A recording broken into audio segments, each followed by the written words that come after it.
mis papás son de un pueblito mágico, hoy en día que se denomina ya Pueblo Mágico, muy cercano a Veracruz, llamado Naulinco. Siempre fuimos formadas en esos, mis hermanas y yo, en ser súper transparentes y súper honestos y manifestar realmente lo que queríamos y cómo lo queríamos. Y fue ahí que yo decidí, en este afán de exploración, mi mamá decidió apostar por ese sueño, esa búsqueda, porque realmente creo que a la edad en que decidimos nuestra vocación profesional, todavía no tenemos las bases y muchas veces ni siquiera nos conocemos a nosotros mismos para verdaderamente decidir qué es aquello a lo que le queremos apostar el resto de nuestra vida. Pues ahí fue realmente donde nos pusimos las pilas y dijimos, si queremos hacer bien las cosas, tenemos que tener poder de hacer bien las cosas. Porque si tú llegas con una buena intención a querer hacer un cambio, pocas veces se va a dar.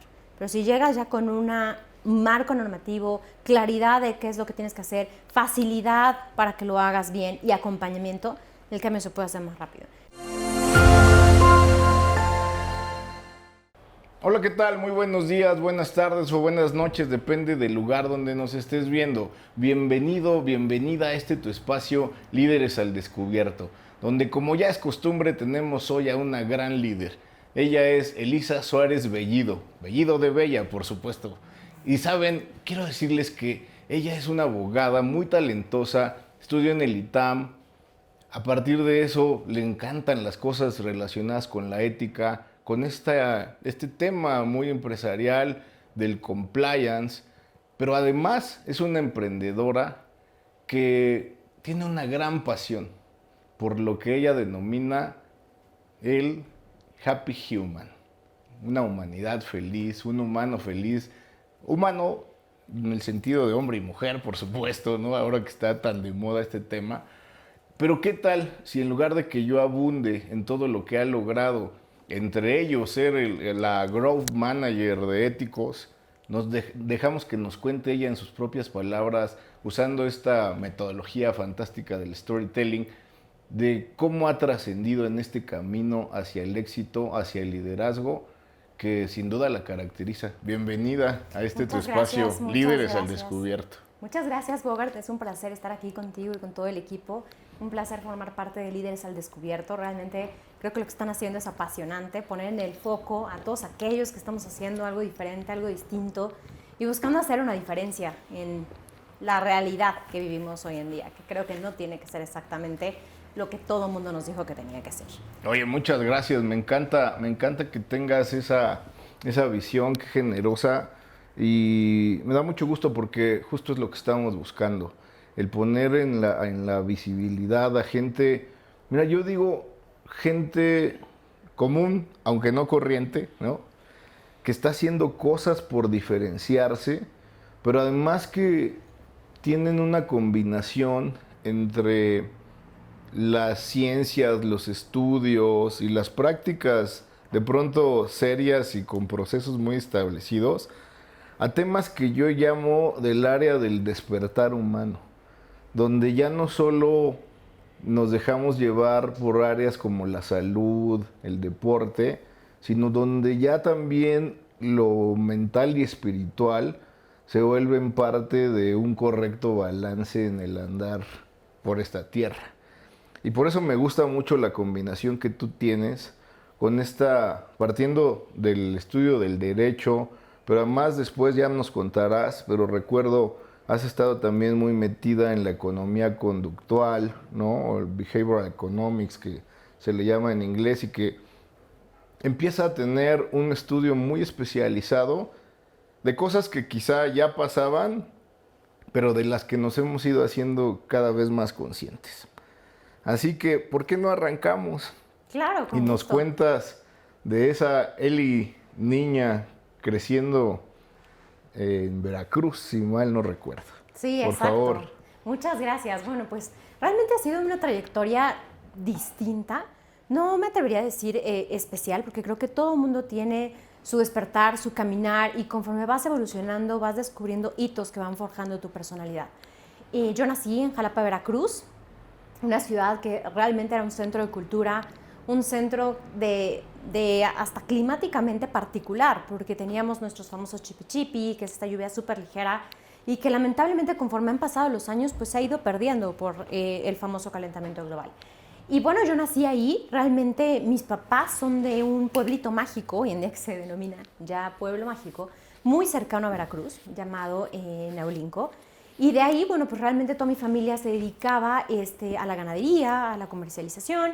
Y posteriormente, desde la generación de mi abuelo, descubrió que verdaderamente si queríamos trascender y hacer algo distinto, él tenía que poner condiciones distintas a sus hijos para evitar que se siguiera generando un ciclo, el mismo ciclo.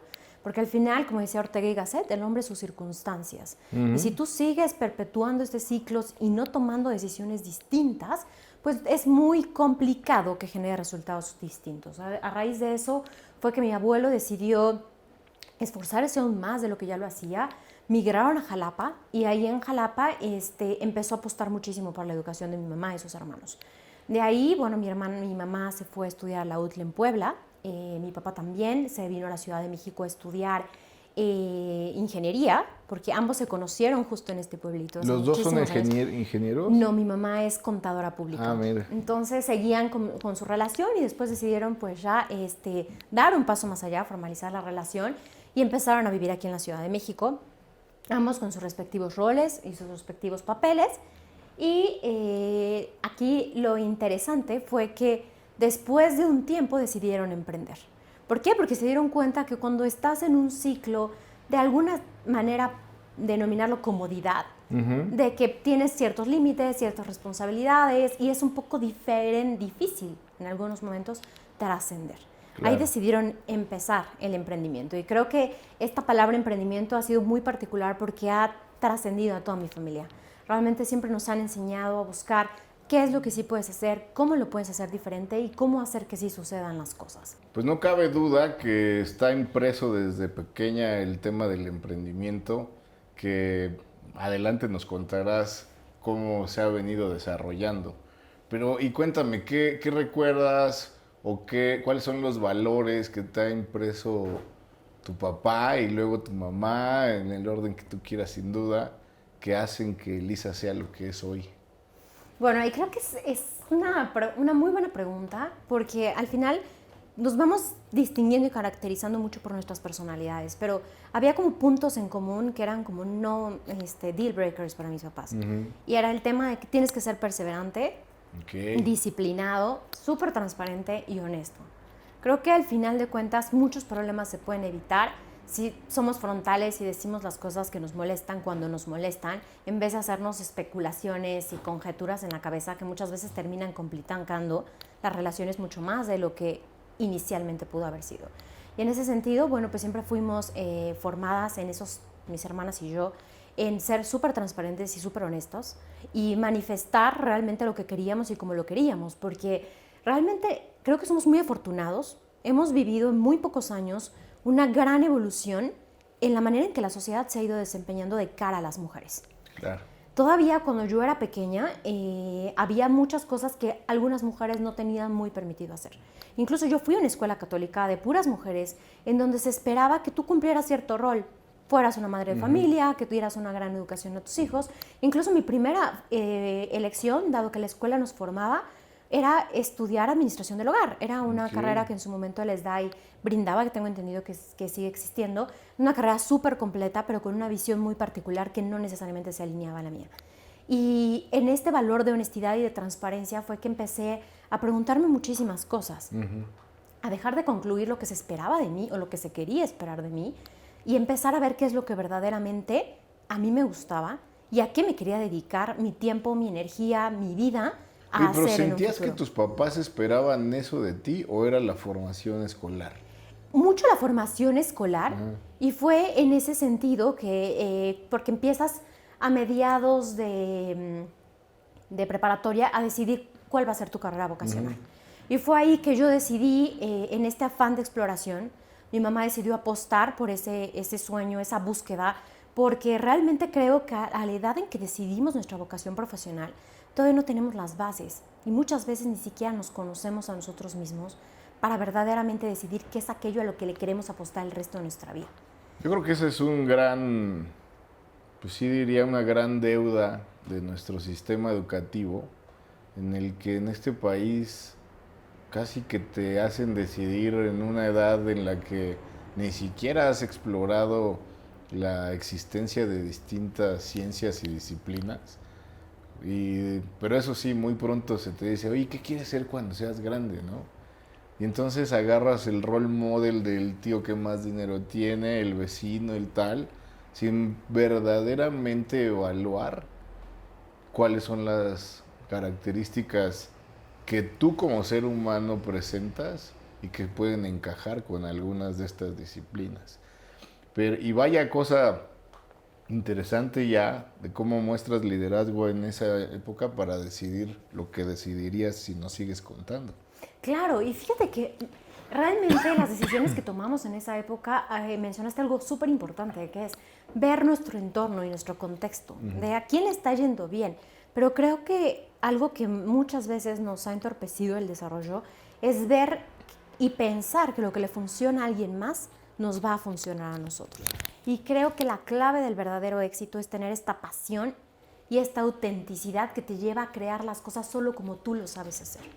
Y realmente creo que la mayor deuda que tenemos hoy en día es que nuestro sistema educativo es muy repetitivo, muy de memoria, más que de entendimiento, y no apostamos por habilidades blandas, no apostamos por verdaderamente un desarrollo óptimo e integral de la personalidad.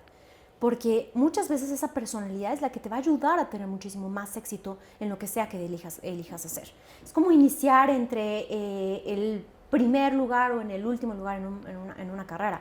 Realmente influye, pero también va a determinar cómo juegas tus cartas, cómo necesitas marcar esas fortalezas de manera que puedas posicionarte de mejor manera. Y en ese sentido esa era mi mayor inquietud.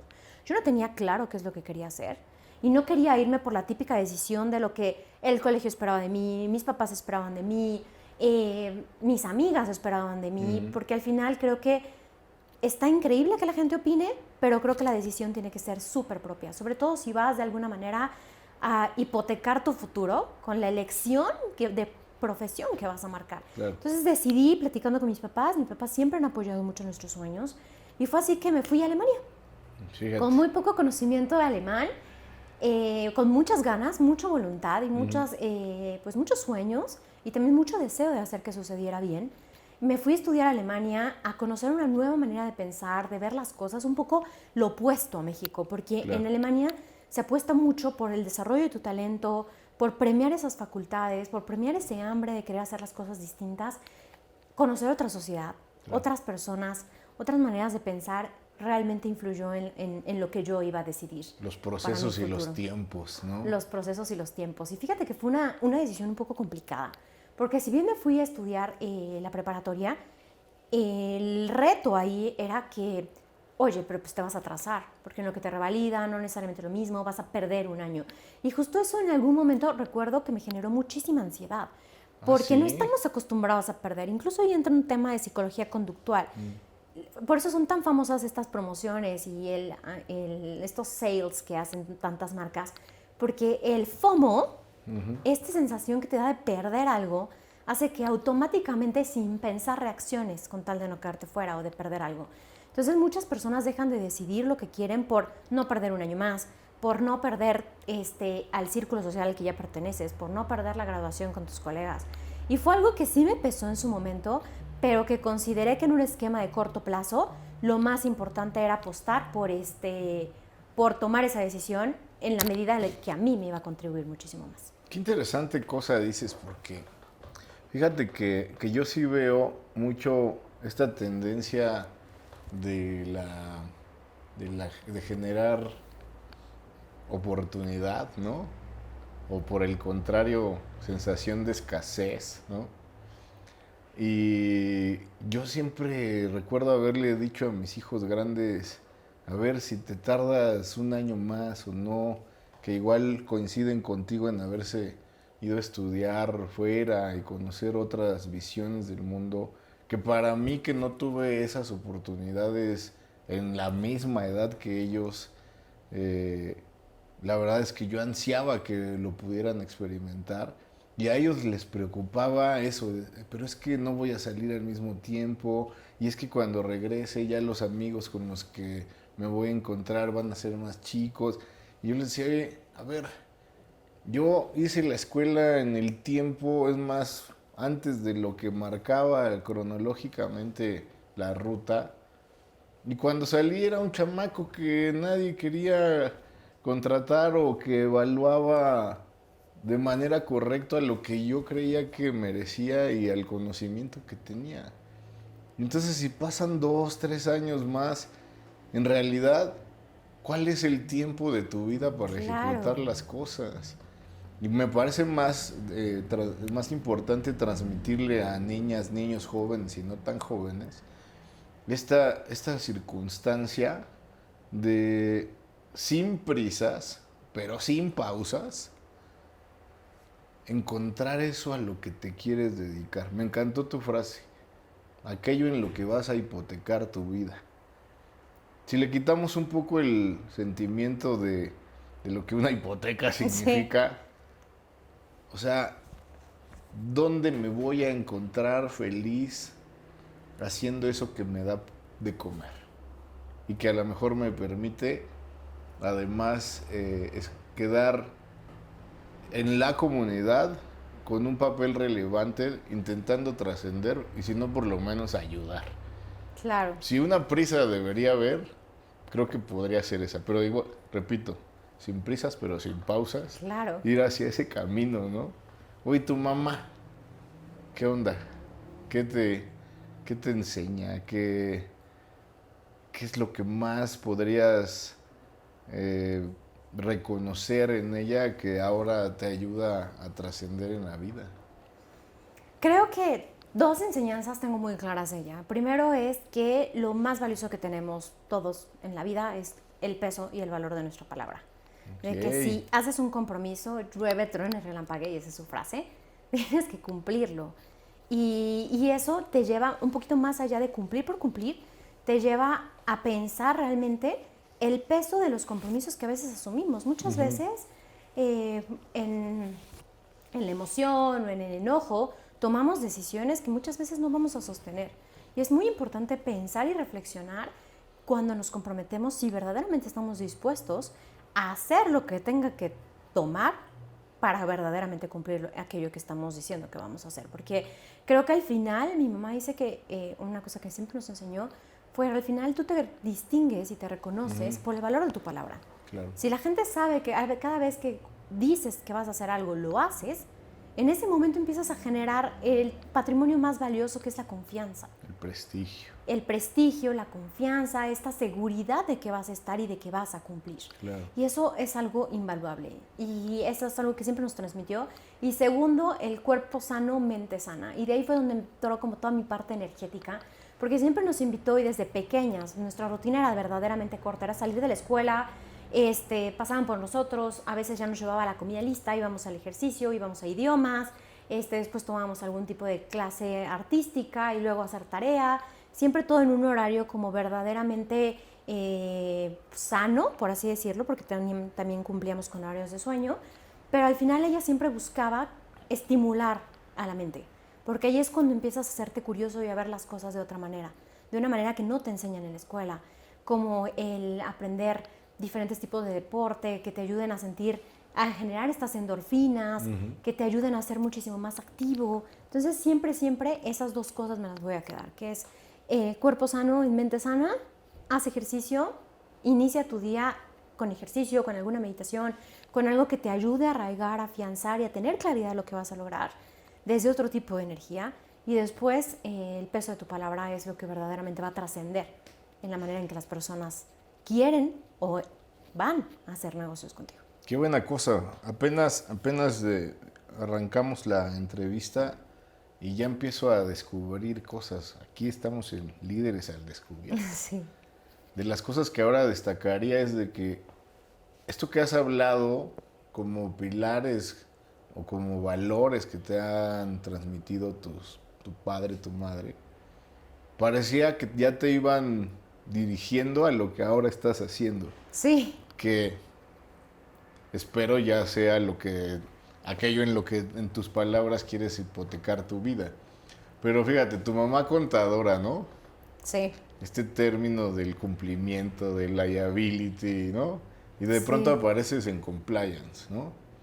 Pero además, del otro lado, tu papá ingeniero y tú, pues lo que evalúas son procesos, procedimientos, actuares de las empresas originalmente, del sector público donde también estuviste, pero eh, luego ya con este ingrediente humano que hace que las cosas no sean solo un proceso, sino que al final del día, al ser los procesos caminos por los que deben andar los seres humanos, y que las organizaciones no son más que la suma del actuar de hombres y mujeres valiosos que conforman las organizaciones, pues hay que regresar a esta esencia.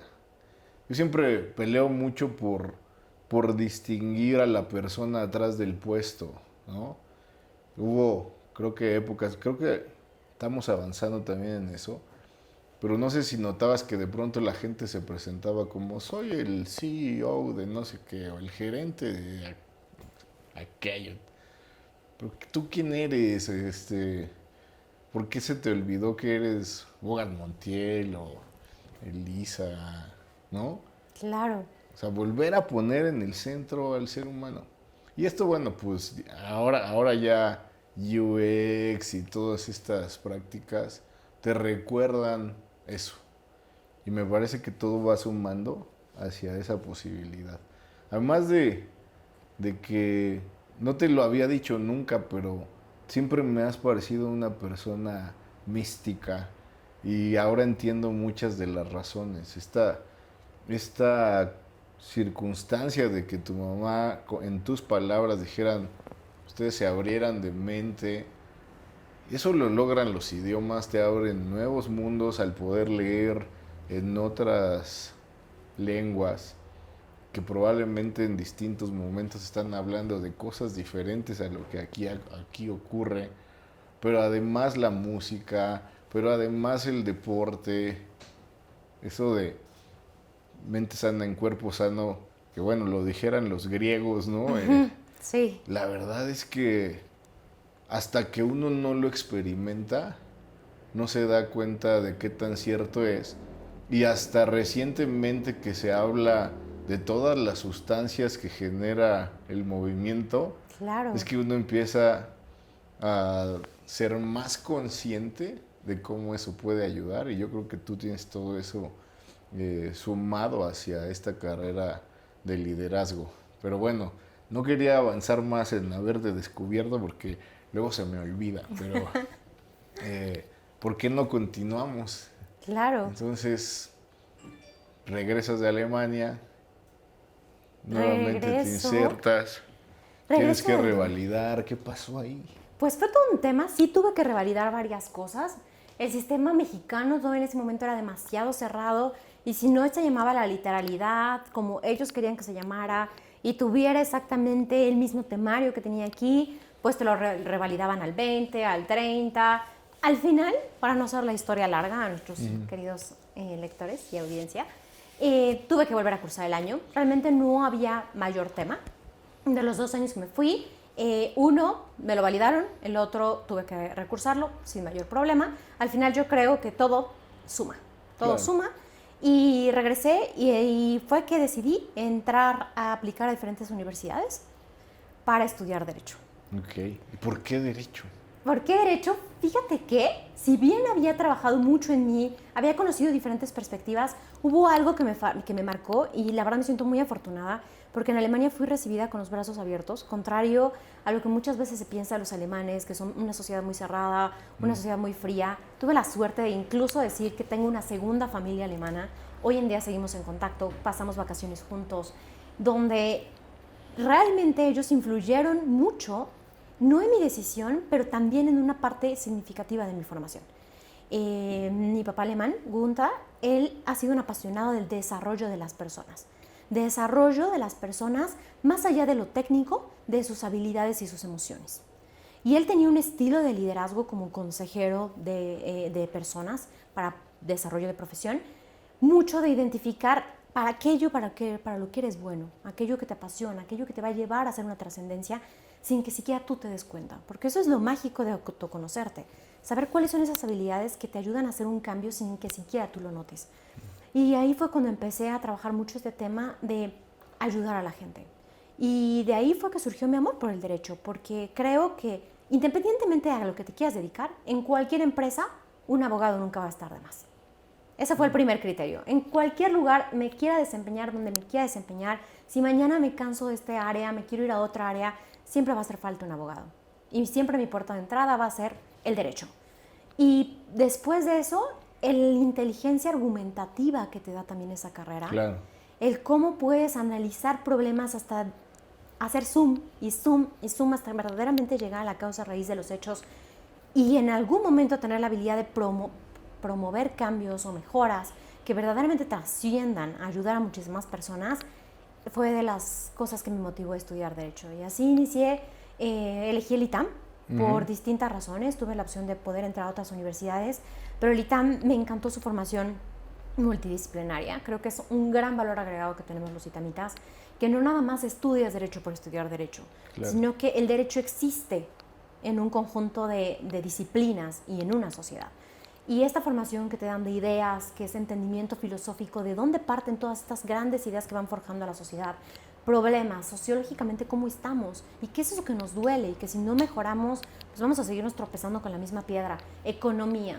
Tú no puedes tomar buenas decisiones si no tienes una buena relación con cómo se con manejan. El dinero. Exacto, con el dinero, la oferta, la demanda, cómo cada decisión que tomamos en conjunto como sociedad va impactando en la manera en que económicamente se desenvuelve un país.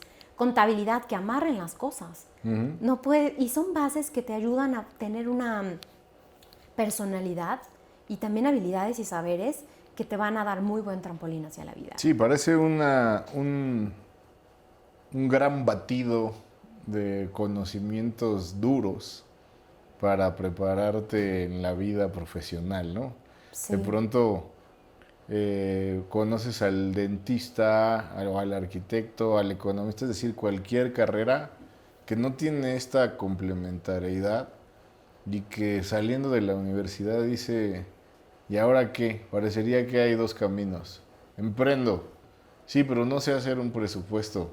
Sí, pero que hay una cosa que son los impuestos. Sí, oye, pero si yo nomás quería arreglar los dientes en el caso del dentista, ¿no? Sí, sí. Entonces, me parece muy importante que el ser humano, el educando, no solamente tenga esa complementariedad de temas duros, sino también de habilidades suaves, ¿no? Que a lo mejor ahí también hay otro camino y otros capítulos que escribir rumbo a la mejora de la educación.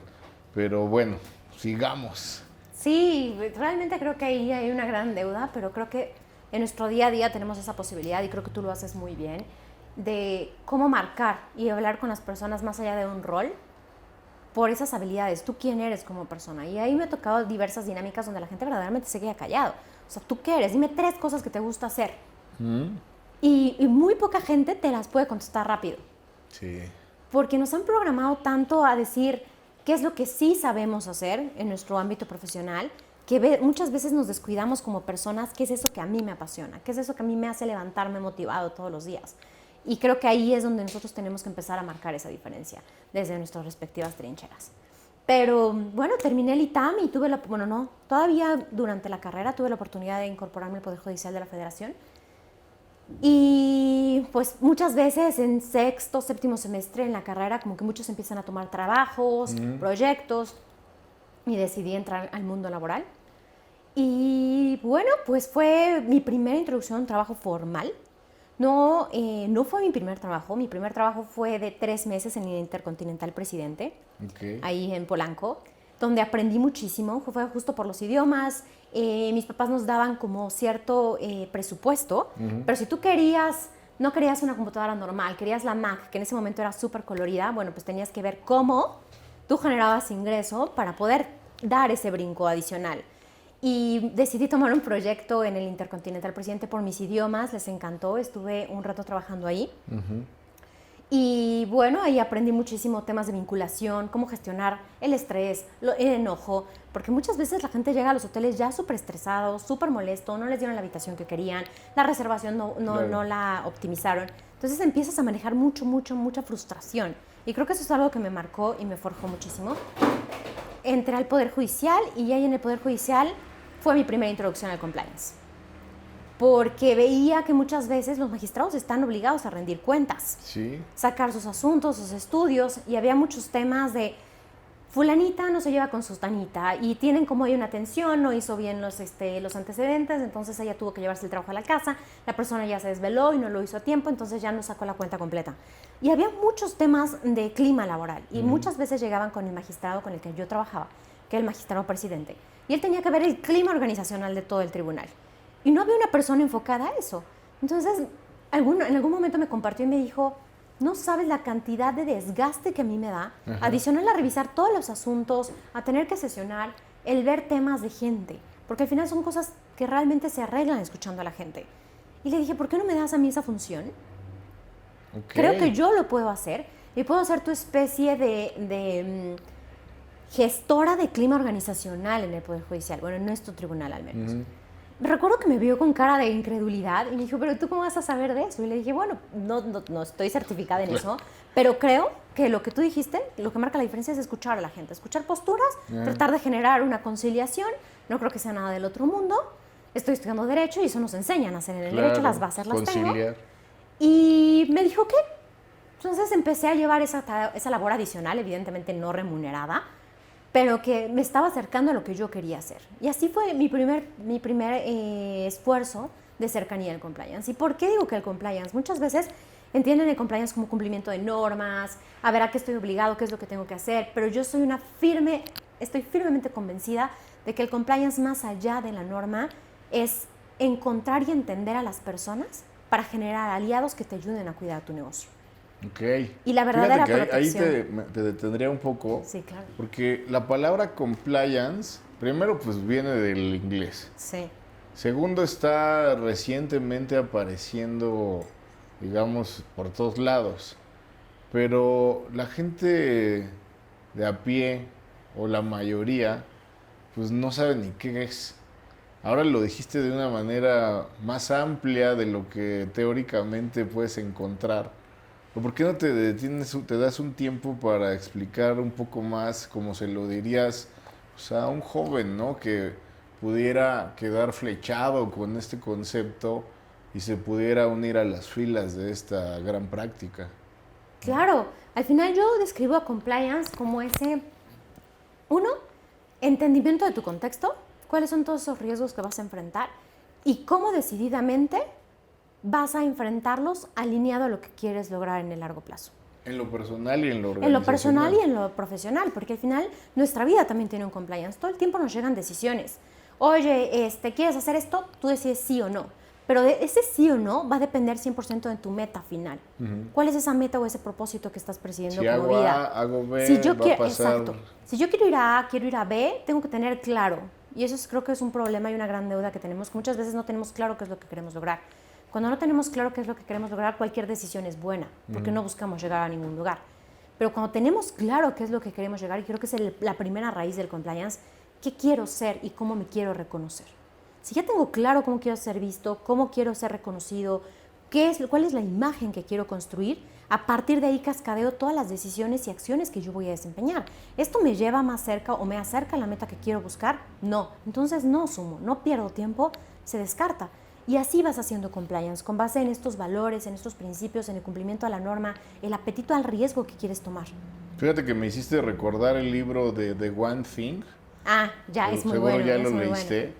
pero donde básicamente la hipótesis es justo que si tú te planteas hasta dónde quieres llegar con meridiana precisión, a partir de ese punto lejano puedes empezar a hacer planes más cortos, ¿no? Y decir, bueno, en 5 años quiero lograr esto.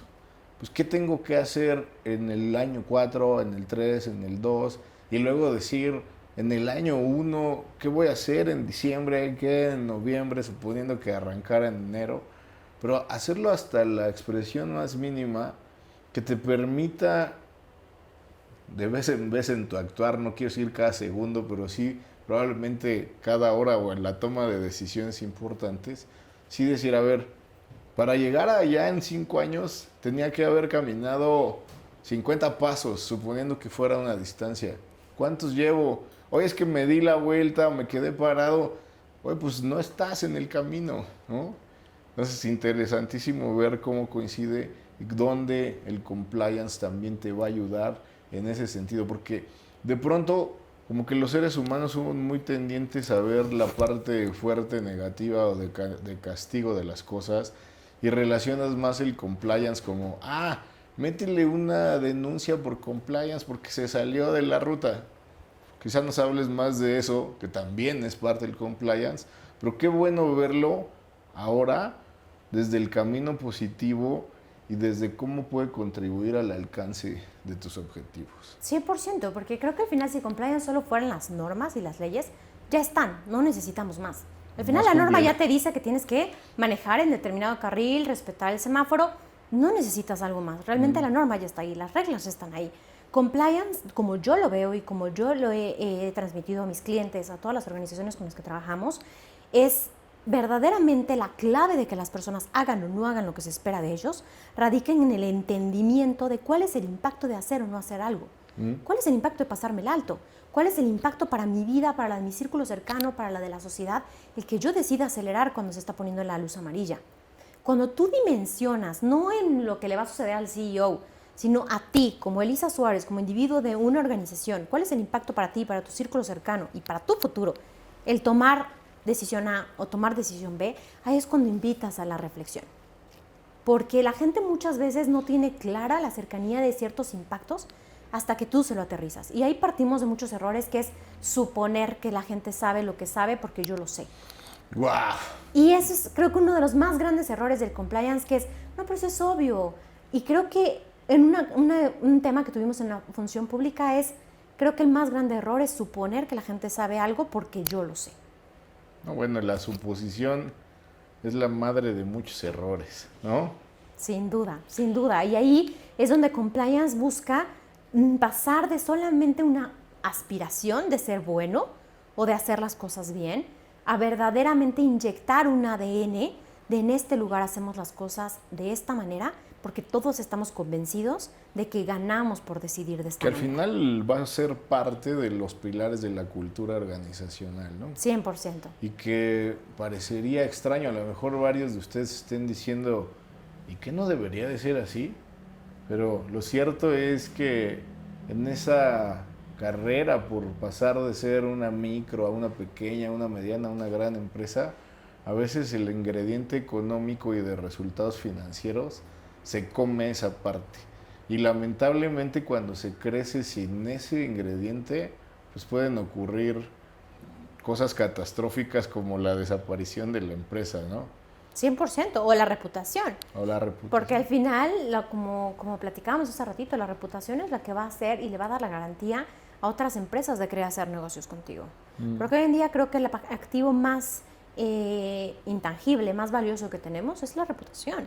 Claro. Y ahí es donde pues, todas las personas que integran una empresa verdaderamente suman a esa reputación. Porque necesitamos buscar consistencia. Y no es extraño porque hiciste una gran pregunta. Seguramente muchos piensan, ¿no debería de ser así? Sí, en la teoría debería de ser así, pero también hay que estar abiertos a escuchar lo incómodo. Y eso es algo que nosotros también, con toda la tecnología que estamos trayendo para promover el compliance, buscamos dejar claro que si tú no pones en el centro de la acción a las personas y no te abres a escuchar aquello que es incómodo, es decir, todo lo que está saliendo mal, todo lo que no se está haciendo como se tiene que hacer, esas personas que están abusando de su rol o de sus decisiones, proveedores que están donde no tienen que estar, cuando tú no te abres a querer escuchar eso que no está saliendo bien, es muy difícil que puedas hacer cambios y que puedas tomar verdadero control de tu negocio. Entonces, el primer paso para poder hacer bien las cosas es querer estar abierto a escuchar aquello que nos está saliendo mal. Pero además para innovar también. Claro, porque si... Hay que estar incómodo en la incomodidad, ¿no? Claro, porque si te enteras de lo que está saliendo bien, todo el mundo te va a decir lo que está saliendo bien. Y ahí hay poco margen de acción, porque rara vez modificas lo que ya está bien. Claro, mejoras para hacer este tema de innovación y mejorar la experiencia del usuario, pero creo que donde verdaderamente tienes un hueco que hay que atender es en aquello que no te está saliendo bien. Además, donde en el bien actuar o del bien actuar poco se dice, ¿no? Sí, O sea, pues si la cosa sale bien, no es noticia. exacto, exacto. Entonces ahí es donde realmente las empresas pueden capitalizar esos hallazgos a través de verdaderamente querer escuchar a cualquier persona, interno o externo, porque muchas veces también el verdadero valor de la información viene de afuera.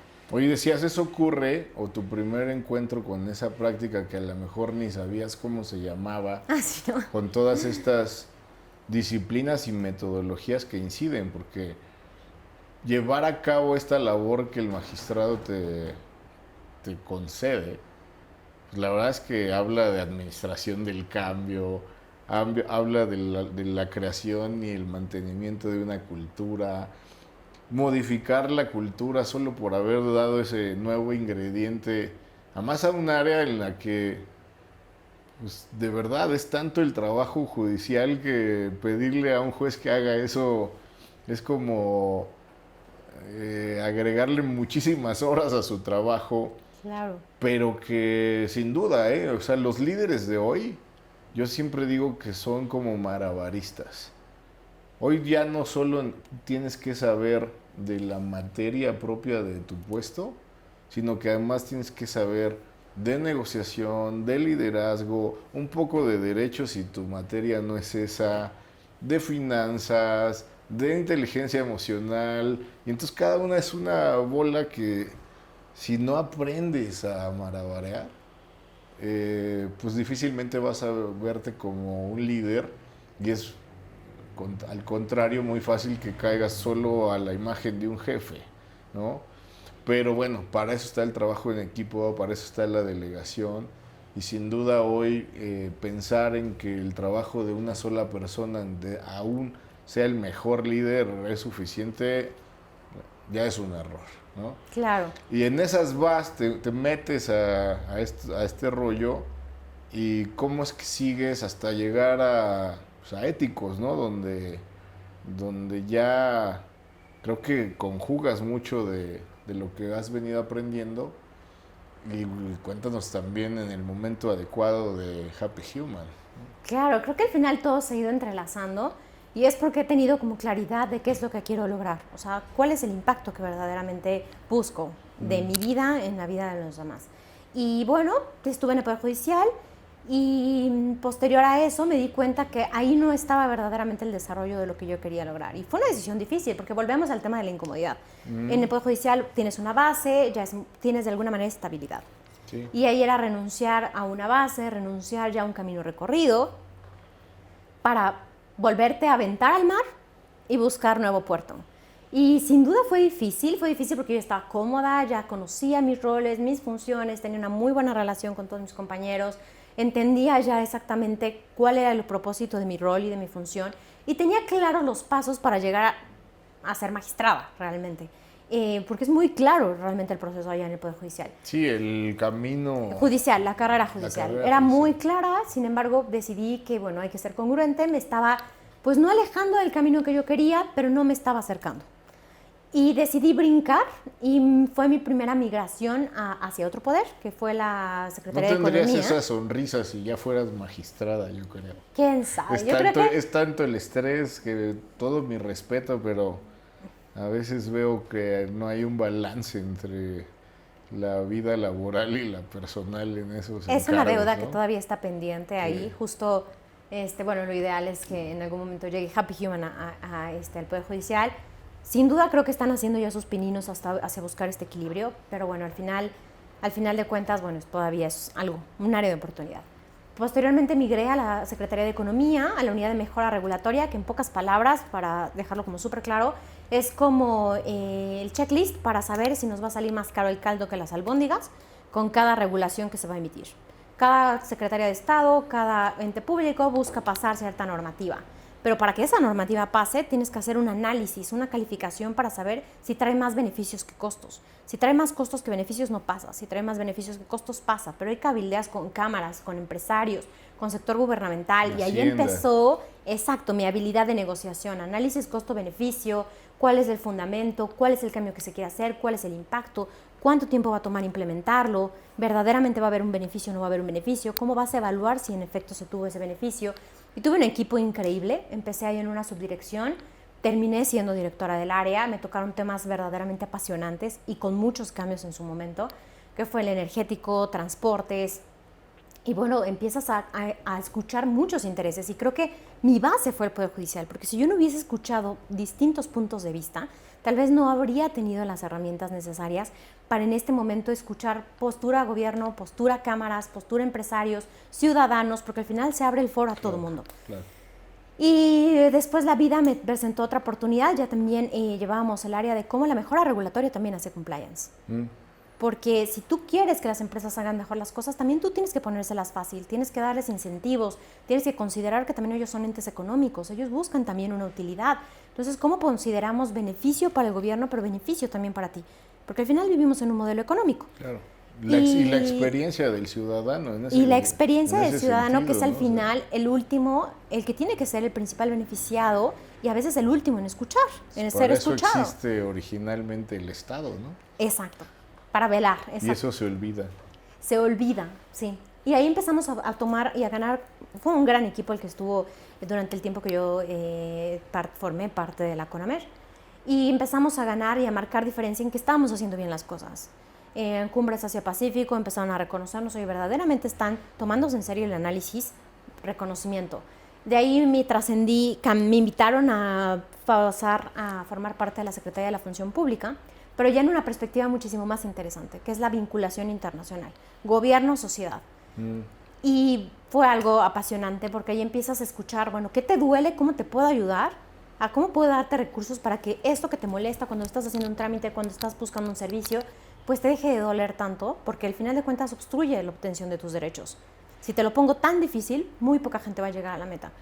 Entonces empezamos ahí a cabildear y después empezó el tema de vinculación con organismos internacionales para decir qué es lo que estábamos haciendo bien. Y recuerdo muy bien una conversación que en ese momento tuvimos de decir, bueno, estamos haciendo tantas cosas bien, pero se diluye al final. Al estar tan desintegrado en áreas tan chiquitas, es muy difícil que tú puedas decir, estamos haciendo un cambio. Y Además, medir ese cambio. En el gobierno hemos sido muy malos para comunicar. Sí, creo que es una de nuestras deudas pendientes. Yo también creo que sin duda son muchas más las cosas que se hacen bien para por lo menos mantener algunos estándares de cumplimiento gubernamental, valga la redundancia. Pero solo se sabe lo malo, ¿no? Y estoy seguro que la lista de lo bueno sería así, lo malo de este tamaño. Que volvemos al punto, de aquí es donde se aprende, de aquí es donde se saca el insumo para ir mejorando. Pero somos tan catastróficos que un atache mata 10 aciertos, ¿no? Sí. Pero sí. no comunicamos lo otro, como para que la gente también pudiera decir, bueno, debo ser más o menos crítico en decir, bueno, pues sí fue un error y todos somos seres humanos, porque de pronto tanto las leyes como la sociedad casi que imaginan al servidor público como la persona perfecta, la que no tiene fallas, la que puede ver a través de todas y cada una de las acciones dentro de un proceso, ¿no? Eso es imposible. Pero sí, creo que también ahí hay una pequeña deuda. Pero además no quiero dejar de comentarte esto que decías, de cómo hacerle más fácil al sujeto obligado de la norma el cumplimiento, ¿no? Y ahí me remontaste a la lectura del libro Factfulness. Ajá, ese es ¿no? uno que te gusta mucho, sí me has comentado. Ajá. No, no es cierto, me estoy confundiendo, me estoy refiriendo a Notch. Ah, el empujoncito. El empujoncito. Que tiene el elefante en la portada. No me acuerdo del... Pero ¿por qué no lo ponemos aquí el libro Es en una pantalla? gran recomendación. Ajá. Porque es uno de los libros que yo creo que en su año me impactaron más de todo lo que leí. ¿Y por qué traigo esto a colación? Porque esto que decía Eli de hacerle fácil las cosas al sujeto obligado, fíjense que en ese libro hay es una etapa que me quedó muy grabada, que decían, en materia de de estar o no dispuesto a ceder tus órganos Una vez que morí. una vez que mueres. Entonces hacían un análisis donde decían, los países donde la pregunta es, ¿estarías en desacuerdo con que al morir se cedan tus órganos? Son los que más donación de órganos tienen. En cambio, quienes hicieron esta frase al revés y dicen, ¿estás dispuesto a donar? Ahí la gente no le entra. Entonces, ¿cuál es la diferencia? Muy rápida es, donde le dijiste, por default lo vas a donar a menos que digas que no, a la gente le fue más difícil decir, no, no quiero. Incluso pues, no sé si psicológicamente haya una razón de decir, ay, qué mal me veo diciendo que no. Pero al revés era muy sencillo, ¿no? Y fíjate que sí hay una razón moral. Es mucho estos como recordatorios morales. Y lo aplicó incluso el IRS.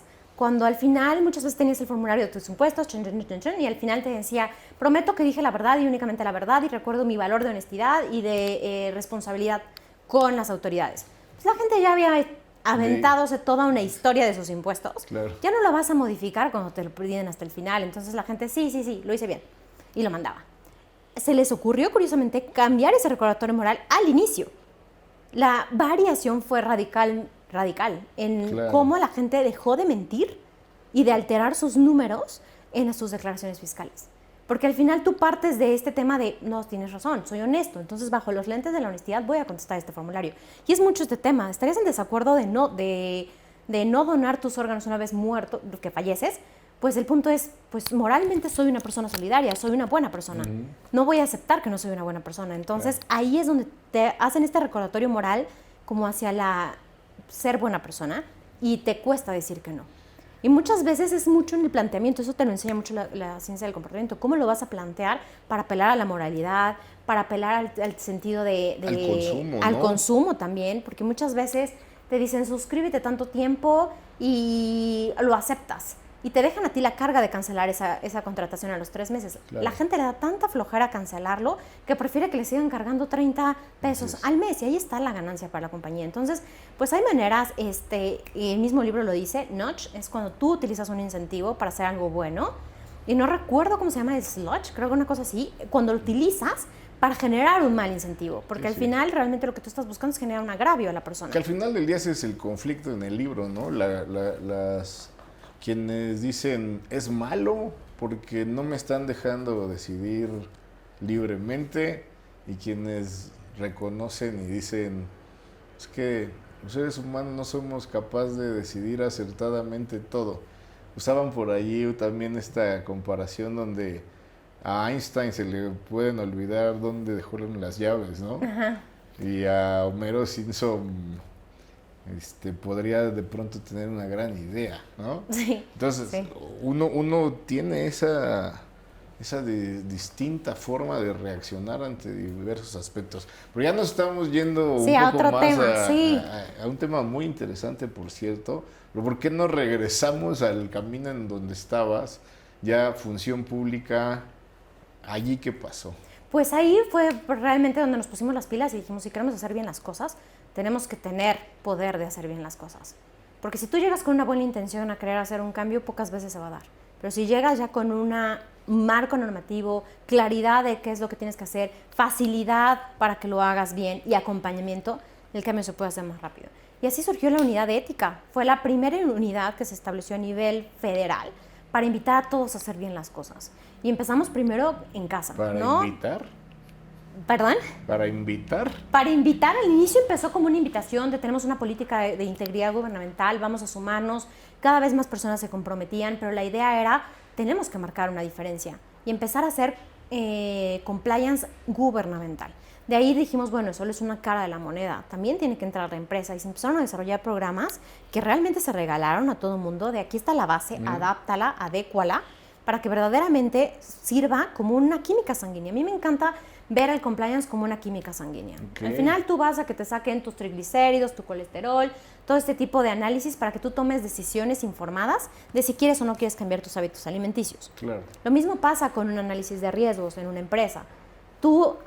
pasas una química sanguínea y te das cuenta de dónde tienes altas los azúcares, los triglicéridos, el colesterol, y tú decides si lo quieres cambiar o no. Pero el eje del cambio es a través de las personas. Pero realmente es una información que te ayuda a trascender, porque si tú quieres seguir enfermo, es bien difícil que puedas llegar lejos con cierta enfermedad. Entonces, o si no sabes que estás enfermo. O Si no quieres voluntariamente saber que estás enfermo, exacto. porque también se Peor vale. Aún. Exacto, pero también se vale. Entonces ahí empezamos a darles como estos elementos, a educarlos, a enseñarles cuál es el valor. Y bueno, posterior a eso, ya migré al sector privado. Tuve muy buenas oportunidades en el sector privado. Me tocó convivir con equipos muy talentosos y con una gran visión, y empecé ya mi cercanía de cómo se vive el hacer bien las cosas, pero ya no desde el lado gubernamental, sino desde el lado económico, en donde ya hay un factor de utilidad. Sí. O sea, donde el gobierno, yo creo que le hace falta transmitirle al servidor público que el dinero que tiene aparentemente fácil debe ser aplicado con la destreza y el cuidado que lo hace un empresario, ¿no? Claro, pues al final es hasta principio constitucional el ejercicio de los recursos. Y ahí es parte donde pues, realmente uno creo que de nuestros grandes deudas es que no hay una carrera de formación. Así como en el Poder Judicial no hay una carrera de formación en el servidor público. Y bueno, ahí sí hay cosas mínimas que tenemos que entender para hacer servicio público, desempeñarnos como funcionarios. Pero bueno, teniendo ya eso en mente, el desarrollarme en el sector privado, creo que sí complementó mucho esa visión. Sensacional. Oye, y digamos, además de ese cambio de la visión económica, ¿qué retos te planteó el haber migrado de lo público a lo privado? Digo, sin duda eres una persona muy capaz, pero al final el entrar a un ecosistema diferente tiene retos.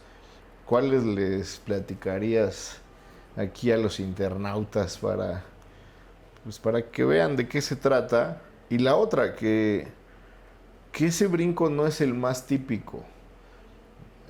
Hay una resistencia incluso del sector privado a recibir gente que viene del sector público. Sí, incluso fue una conversación que tuve con el que fue mi formador en ese entonces en Grupo Salinas, porque mi brinco fue del sector gubernamental a Grupo Salinas. Y muchas veces en algún momento él me comentó, bueno, es que nosotros teníamos una visión del funcionario público como flojo, mal hecho. Acartonado. Exacto, como una versión demasiado prejuiciosa. Es muy demeritada. Porque al ¿no? final, sí, y al final habemos tantas personas en el servicio público que lo estamos haciendo bien. Bueno, pues ya fue todo un tema trabajar por eso, pero yo creo que mis principales retos es, uno, manejar el presupuesto, porque en el sector gubernamental, pues tú estás obligado a cumplir ciertas acciones, pero no traes un presupuesto. Y aquí sí tenía que manejar yo un presupuesto, tenía que ver que se generara utilidad con cada proyecto, el entender diferentes negocios con diferentes objetivos y perspectivas para generar utilidad a partir del apetito al riesgo que cada uno de ellos tuviera, el crecer al equipo, contratar quién sí me va a ayudar a generar más riqueza, quién no, quién verdaderamente se va a poner la camiseta, vincularme con áreas totalmente distintas a mí, personas que llevan prácticamente toda una carrera en el sector privado, que nunca han conocido lo público. Creo que fue verdaderamente retador. Y Grupo, si bien ha ido como rompiendo estos techos de cristal, había muy pocas mujeres en el nivel directivo. Yeah. Yo llegué a un nivel directivo y creo que uno de los principales retos era el abrirte paso en un mundo tan político, porque al final también tiene sus intereses. Entonces claro. Se vuelve muy político el asunto. Grilla hay en todos lados, ¿no? Empiezas a tener que abrir con tus intereses, con tu perspectiva, buscar que la gente entendiera que era el cumplimiento. Porque todavía para 2020, si bien ya era algo que surgió hace muchísimos años en Estados Unidos, para México es un tema todavía lento. Todavía en este año 2023 conozco empresas que apenas están designando su compliance oficial. Es un tema demasiado nuevo, la gente no entendía bien cómo funcionaba y aparte viene ya también con este prejuicio de que compliance es un obstaculizador de hacer negocios, cuando realmente el buen compliance, el compliance que entiende el negocio, que domina el negocio, ahí es cuando verdaderamente puedes ayudarle a cerrar riesgos o a decir, perfecto, nos vamos a aventar el maratón sin haber entrenado, perfecto, pero sabe que esto nos puede suceder, nos podemos desmayar, nos puede dar un calambre, pero tú asumes el riesgo sabiendo qué es lo que puedes encontrar en el camino. Claro. Y es diferente asumirlo sin saber a asumirlo sabiendo. Ahí aquí en el cintillo pongan el link a la entrevista de Zuli Montiel, donde nos habló de ODS y de la Agenda 2030.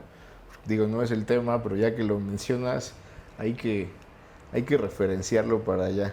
Claro, es un objetivo, el hacer las cosas bien es un objetivo de la Agenda 2030. Y eso todas las ventajas que se le vende también a las empresas. Decirle, pues no nada más es cumplir en casa, no es nada alguna ocurrencia de México, es un tema hacia donde van todos los países. Así es. Oye, y entonces ya después de Grupo Salinas, creo que es donde llegas a Éticos, ¿o hay algo en medio?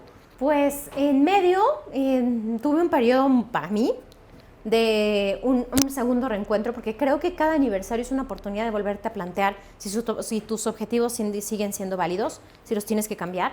Me tomé unos meses para mí, como para volver a conectar, y de ahí surgió la oportunidad, me buscaron de esta empresa, Éticos Global, que también aparece, que ya también fue entrevistada Ingrid, la CEO, y pues teníamos los mismos objetivos en común, las mismas metas. Me gustó muchísimo que fuera una mujer también queriendo hacer una diferencia en este mercado tan competitivo a través de la tecnología. ¿Cómo le hacemos fácil a los compliance officers de manera que ellos analicen información y no busquen la información? Porque te va a costar más tiempo encontrarla por tus propios medios a que tengas plataformas que ya te dan la información. Solo para situar a los internautas, diles qué es un compliance officer. Un compliance officer es aquella persona que va a ayudar a la empresa a identificar los riesgos que va a enfrentar, cómo los va a apaciguar o atenuar o transferir o en su caso mitigar, y también las acciones que va a emprender para generar una buena cultura de cumplimiento y de prevención a esos riesgos. Porque tú conoces esos riesgos, ahora tienes que formar a tu gente para que evite esos riesgos. Y al final nadie está obligado a lo imposible, la gente va a seguir tomando decisiones. Claro. Pero en la medida en que yo demuestro que los formé de manera adecuada y que busqué esa prevención, tengo un incentivo y un atenuante en caso de que vengan las sanciones, que es cuando ya descubren que no hicimos las cosas bien. Y ahí, qué tan sólido es tu compliance, qué tanta evidencia tienes, es lo que va a hacer más o menos grave la sanción. Al final, fíjate que igual que en la salud, la prevención antes que la curación es mucho más económica, ¿no? 100%. Siempre perseguible. En efecto, pronto en Líderes al Descubierto podrán ver la entrevista que le hiciéramos a Ingrid, la CEO de Éticos. Y esto no es una complementariedad, sino que aquí Eli también, por muchas cosas, es una líder que debía estar en este espacio y que ahora justamente me gustaría que entraras mucho más al tema de Happy Human, cómo se relaciona y finalmente poder ir cerrando ya con algunos tips que tú le dirías a quienes están del otro lado de la cámara que les puede acortar ese camino y la dificultad para pues ejercer alguna especie de liderazgo y seguir en esa carrera interminable por el éxito. Claro, con todo gusto. Pues al final yo veo como estos dos proyectos que estoy liderando, Éticos, nos dimos cuenta, hemos crecido muy rápido. La verdad agradecemos muchísimo el compromiso. Tenemos un marco de retención de clientes y de renovación del 97%. Wow. Muy pocos clientes se van después del servicio que nosotros les damos, porque al final se las hacemos fácil. Y no solamente se las hacemos fácil, sino que verdaderamente los acompañamos para entender el impacto de la información que les están dando nuestras plataformas. Y a un costo pues súper eficiente realmente. Hoy en día no tienes que comerte el presupuesto de tu área para tener grandes herramientas. Y apostamos mucho por esta cultura, por esta formación, por esta transformación desde el lado de cómo se hacen los negocios en materia de integridad. Pero al final mi core, como comentábamos hace unos minutos, es la transformación a través de la gente. Y fue ahí que después de mi viaje de reencuentro, descubrí que mi pasión estaba por generar un cambio a través de las personas. Mi energía tiene que irse hacia cómo puedo yo generar entornos que hagan que la gente pueda evitar pasar por donde yo estuve. Por esta situación de burnout, donde te olvidas de tu vida, donde te olvidas de todo y solamente te enfocas en el trabajo. Porque al final creo que el costo más alto que un empleado puede pagar es perder su identidad por formar parte de una empresa. Creo que ese es el costo que no nos podemos permitir pagar. Sin embargo, muchos ya van tarde y han perdido gran parte de su identidad por pertenecer a una cultura empresarial. Y yo estuve en esa situación donde la verdad nada me motivaba, yo tenía que trabajar horas al día, recuerdo tener Zooms a las 10 de la noche, 11 de la noche, eso verdaderamente ya no era normal. Evidentemente mi relación con mi pareja cambió por completo, terminé una relación de 17 años, que creo que eso es de lo más impactante, porque me transformé por completo y mi equipo me dijo, no te conocemos, no eres la Elisa que nos trajo a formar parte de este proyecto.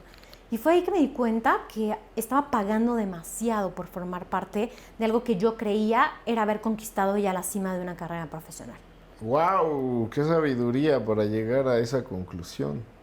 Pues no se pierdan al respecto el artículo que aparece en nuestra revista C-Level comercial, pagado, ¿no? Por cierto. El humanismo en contra del ecosistema. Ahí hablamos mucho de esta parte de cómo conservar eso que a veces cotidianamente le decimos el ponerte la camiseta y luego conservarla, ¿no? Y donde ya empezamos a ver reacciones donde si no nos encargamos de lo que nos acabas de decir, es decir, de que las personas estén suficientemente valoradas y se le alimente la felicidad, ¿no? La felicidad laboral, el amor laboral, que es un concepto ya bastante elaborado. Lo cierto es que de pronto ya se encontraron estadísticas en las que la gente prefiere opinar mal de su jefe para que se lo quiten de encima, ¿no? Claro. Entonces, importante caminar en ese sentido. Y luego... Sí, eso es súper, súper relevante porque al final es lo que va a formar tu cultura. Tú quieres una cultura de personas de alguna manera cansadas, frustradas, enojadas, que ya te van a dar un rendimiento muy por debajo de lo que ellos verdaderamente pueden dar, o apuestas en generar rendimiento a través de la felicidad de las personas. Y así fue como surgió Happy Human, amarrando puntos, diciendo, bueno, a ver, mi core está en transformar a las personas, yo ya sé lo que significa estar en una cultura de burnout, yo ya sé lo que significa el dejar todo por lograr un objetivo que te vendieron que era el mejor objetivo que podías tener.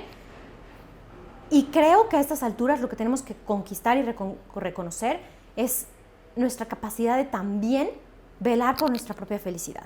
Y así surgió Happy Human como una iniciativa que a través de experiencias enriquecedoras buscamos disminuir el estrés, la soledad, la frustración y el enojo que se da en los entornos laborales. Tenemos un test que identifica cuál es tu maestría en el manejo de las emociones. Okay. Hay diferentes niveles, cuando te estás empezando a frustrar, cuando estás ya frustrado y cuando ya tienes varios años frustrado.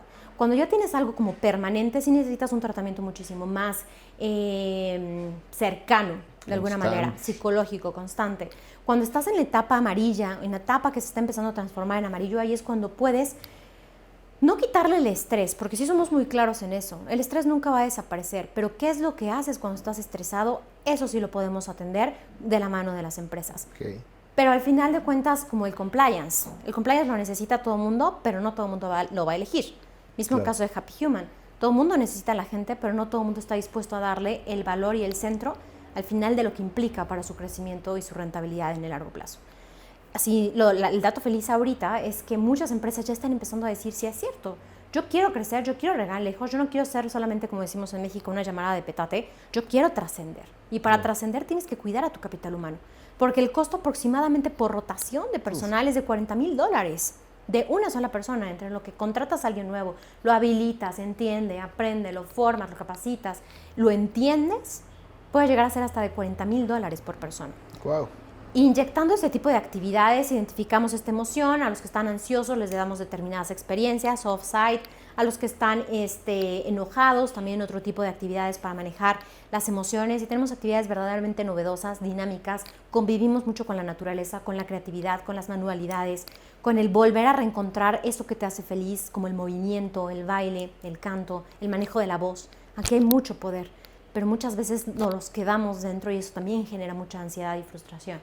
Y partimos de esa recomendación y también tenemos Happy Sparks, que es decir, bueno, no hagamos un one shot, dejemos una vez a la semana una actividad donde la gente se puede inscribir cada vez que quiera y sea una manera de liberar todo aquello que trajimos durante la semana y que ayuda a reencontrarte y a demostrar que para la empresa no eres un recurso material, eres una persona 360, con emociones, con sentimientos, con talento, con capacidades, y que en la medida en que yo te veo como una persona, que creo que es algo que hemos dejado de hacer, podemos verdaderamente entendernos y caminar de la mano hacia un objetivo más ambicioso. Wow, pues espero que esto se vaya propagando más rápido, porque de verdad sí, sí yo creo, y bueno, pues así lo dice mucha estadística, las empresas pueden desaparecer por falta de atención a estos aspectos. A partir de la pandemia hay una concientización muy importante en los seres humanos, donde la decisión de trabajar o dejar de trabajar en un lugar tiene mucho que ver con cómo se siente y cómo se le hace sentir, cómo se le sigue o no se le reconoce como persona valiosa, y cómo se preocupa o no la organización en los aspectos más personales de la vida, ¿no? Claro, y ahí hay muchas historias. Me acuerdo perfecto que justo un amigo muy, muy cercano al que quiero y admiro muchísimo, me contaba, trabajando con muchísimas empresas también en esto, me decía es que un líder cercano al final de alguna manera garantiza un seguro de trabajo en equipo y de colaboración hacia sus objetivos y sus sueños. Y me contaba una historia él era una persona que tenía fábricas y se acercaba y se preocupaba por la gente. Oye, tu familia está bien, sé que tú tienes un hijo enfermo, porque al final todos tenemos una realidad más allá de la empresa. Y en la medida en que tú te preocupas, de alguna manera haces parte de tu día a día el cuidar a tu gente, esta gente realmente lo valora y lo entiende.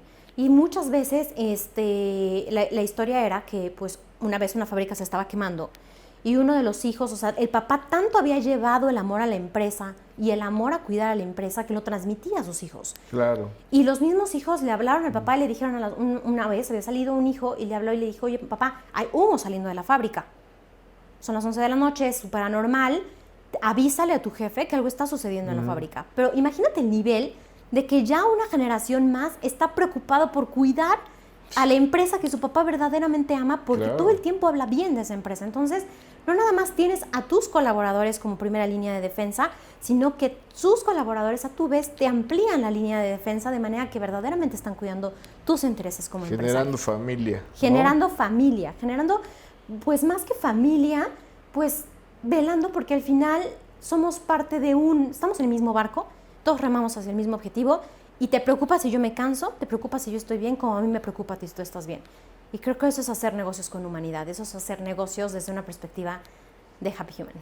Sensacional. Oye, pues qué padre todo esto que estás haciendo, pero además no quisiera yo dejar de decirles y que nos puedas proporcionar el correo electrónico adecuado entre estos dos proyectos, porque también si tú necesitas practicar alguna de las dinámicas o herramientas que puede ofrecer Eli, no solamente si eres una empresa, sino en lo personal, yo les puedo dar mi testimonio.